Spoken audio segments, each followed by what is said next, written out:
Bonjour, aujourd'hui nous allons résoudre un petit problème sur les multiplications de fractions. Au goûter, Harry mange un quart du paquet de gâteaux qu'il vient d'ouvrir.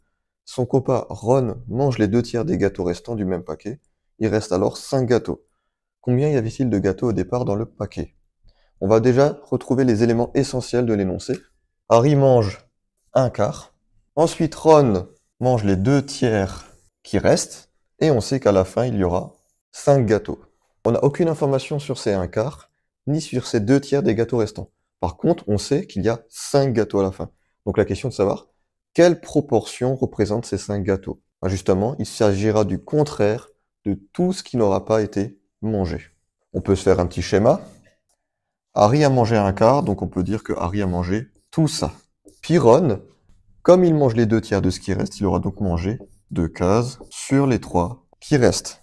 Donc logiquement, si ça représente 5 gâteaux, comme on en veut 4 de ces mêmes parts, 4 fois 5, 20 gâteaux.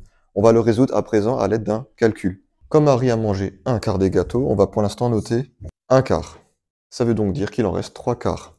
Ron aura donc mangé 2 tiers de ces 3 quarts qui restent. Puisque prendre une quantité d'une quantité, cela revient à les multiplier entre elles. Priorité opératoire aux multiplications. On a donc un quart qui reste. 2 fois 3 pour les numérateurs entre eux, 3 fois 4 pour les dénominateurs entre eux. On remarque que le 3 est en haut et en bas. On peut donc simplifier par 3 au numérateur et au dénominateur. Il me reste donc un quart plus 2 quarts, puisque là il reste 2 et là 4, donc 2 quarts. Puis ça, rappel de 6e, 5e. Les dénominateurs sont les mêmes, on peut donc additionner les numérateurs entre eux, ce qui nous fait donc 3 quarts. On a dit que Harry a mangé un quart des gâteaux et Ron les 2 tiers de ce qui restait, les 3 quarts. Ce qui veut donc dire que Harry et Ron ont mangé ensemble les 3 quarts du paquet. Or, comme il en reste 5 gâteaux représentent donc ce qui reste, c'est-à-dire un quart. On revient au schéma de tout à l'heure. Un quart de ce qui reste représente 5 gâteaux. On veut donc les 4 quarts. On multiplie par 4. 5 gâteaux, on va aussi les multiplier par 4. Ça nous fera donc 20 gâteaux.